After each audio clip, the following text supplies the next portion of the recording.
Waking Up Me podcast, where we explore the experience and decision that shape who we have become. Our today's guest is Rick Altman, a presentation expert dedicated to writing the word of death by PowerPoint and Zoom fatigue. Rick is the host of the Presentation Summit, now in 24th season, and has helped tens of thousands of professional companies improve their presentation content and delivery. With a focus on storytelling, authenticity, and engaging audience. Rick empower people to become more confident, effective, and memorable speaker, both in person and online. It's a really pleasure and honor to have you on the show, Rick. Thank you. Pleasure to be here. Yeah, thank you, Rick. So, Rick, can you take us back to your college days? How did your early experience shape your approach to challenge and plan B taking? Well, Yeah. in college, I just wanted to play professional tennis, Oh, but I wasn't good enough. So all of this is my plan B. Um, I was a sports journalist, and my first job out of school was as the editor of a tennis magazine. And this was back in the early 1980s, right when desktop publishing was getting invented. In fact, I kind of helped invent it. Uh, we didn't know what the heck we were doing. We had a little dial-up modem. Remember a 300 baud modem? You're too young to know about this. And we figured out that we could send our articles to our typesetters and they wouldn't have to, retype everything themselves. And this was just huge. This was like the beginning of this major technological revolution. And I quit my job at the tennis magazine just to learn more about this. And from electronic publishing came digital graphics. From digital graphics, gradually we saw presentation software start to emerge, and that all became tremendously compelling to me to be on this wave. And I've kind of ridden that wave ever since, crashed many times, but yeah. Yeah. Yeah, amazing. Thank you so much for sharing. Yeah, it's really amazing being that of being in school, you're a sportsman, and the fact that you long forward to playing tennis, even if you're not that too good at it. And that really have a whole lot of things to speak. Also, when did you first realize that presentation and public speaking would become your focus? it was almost by accident. I was hosting learning conferences for the graphic design industry, and there was a major player back then, Corel Corporation. They were based out of Canada. This is before Adobe, became the dominant player in that space. Corel offered software like Illustrator and Photoshop. It was called Corel Draw and Photo Paint. Yeah. And I would hold these user conferences, multi-day. Hundreds of people would show up because the software was really hard. And one of the guys on my team, his name is Steve, said, "Rick, you should be doing this for PowerPoint." And I said, "What are you talking about? Who cares about PowerPoint? Nobody cares about." And he just kept nudging me to do this. So finally, it was 2003. I said, "Okay, Steve, let's give it a go." Yeah. 180 people showed up that year to PowerPoint Oh, Live, we called it at the time. And that was 24 seasons ago. Now we're called the Presentation Summit, and we're still going strong. 2003 is when I pivoted to presentations. And, Steve was right. This stuff's hard. You can't go to school to learn about storytelling. yeah. Very few people have a background in graphic design. Everybody sucks at PowerPoint, and we're all scared to death to speak in public. So, really, the deck is stacked against people in the presentation space. And that pretty much explains why 24 years later, I'm I haven't retired. Yeah. Amazing, amazing. Thanks for what you do. So what was the biggest struggles you face when learning to design and deliver presentation effectively? Well, the biggest struggle everybody faces, I believe, is how to do this thing that's hard, how to do this thing that works against all of your instincts and somehow find a way to be your most genuine self in front of your audience. Because that's really what audiences want. Audiences don't want perfect presenters. Audiences want people that they feel are just like them, people that they can Yeah, relate to. And so when your heart is racing a million beats a minute, when you're either standing out there or seated here in front of a camera, how can you summon your most authentic self and deliver that to your audience? That is extraordinarily challenging to do. yeah, amazing. It's really a big challenges. And I think it's really lovely you just analyzing it being that yes, everybody's have this nagging fear. They have this whole lot of yes, a whole lot of things out there, and presentation is not something you get to learn from school, and storytelling too, and yeah, just hearing it out just speak a whole lot of volumes to it. So how did hosting the presentations summit came about, and what has it taught you about global presentation community? I would say hosting conferences in general are a wonderful reminder that people need community, that people need a sense of belonging, especially when they're trying to do something that's hard, and that the best learning takes place in this environment where not only are you learning formally by, attending seminars and listening to experts, but you are also learning informally by networking with your peers. And in fact, the people that attend my conference year after year after year tell us that that's the most valuable piece of all is the stuff that happens in the hallways, the stuff that happens in when you're just hanging out with other people in the bar in the evening over a beer or wine, um, who are like-minded professionals come together with this shared pursuit Mm, and with common goals like this. It's almost magic how it takes place, even in virtual conferences. If you create a shared virtual space where people can hang out in Zoom, yeah, you can see this take place, and that is tremendously satisfying to me.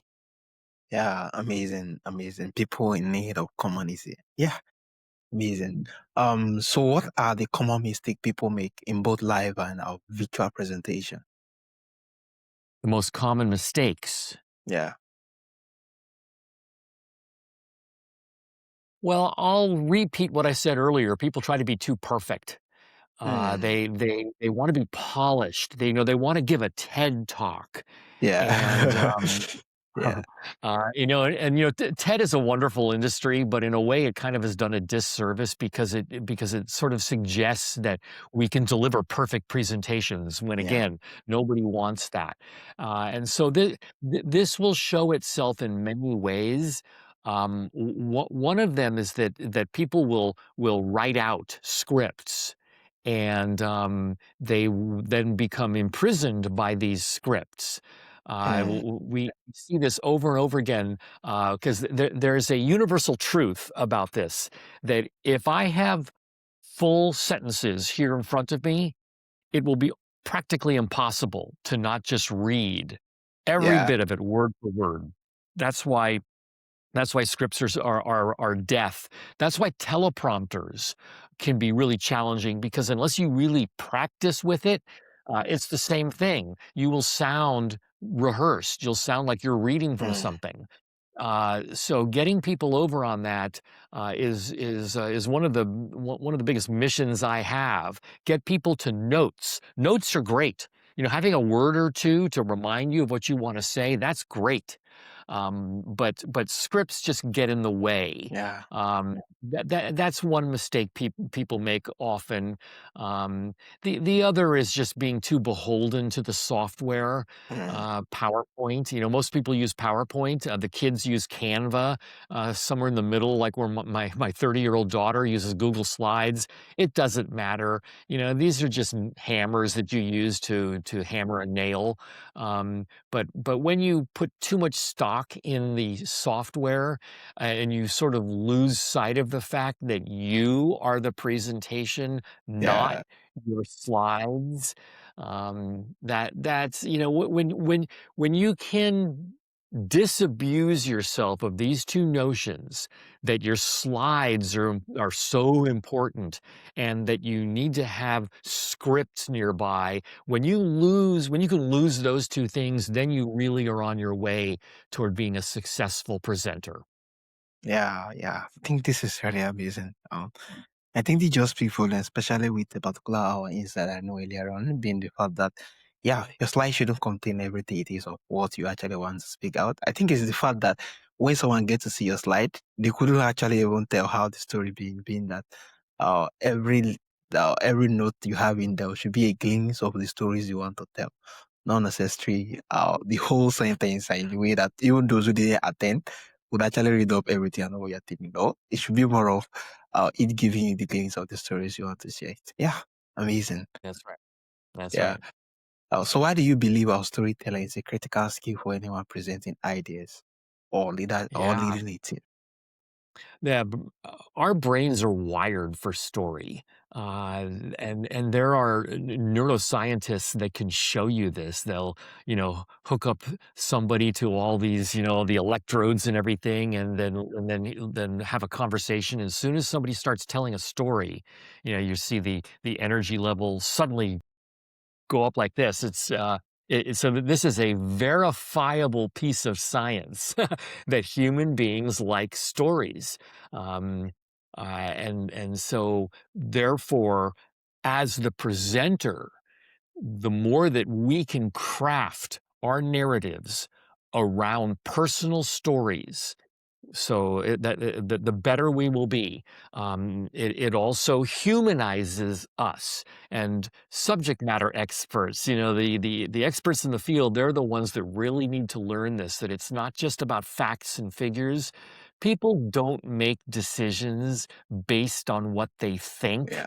They make decisions based on how they feel, Mm, and storytelling is what can really dig into the feeling, the emotional aspect of all of this, because that's what we presenters are trying to do. We're trying to reach our audiences on levels that are deeper than the intellectual.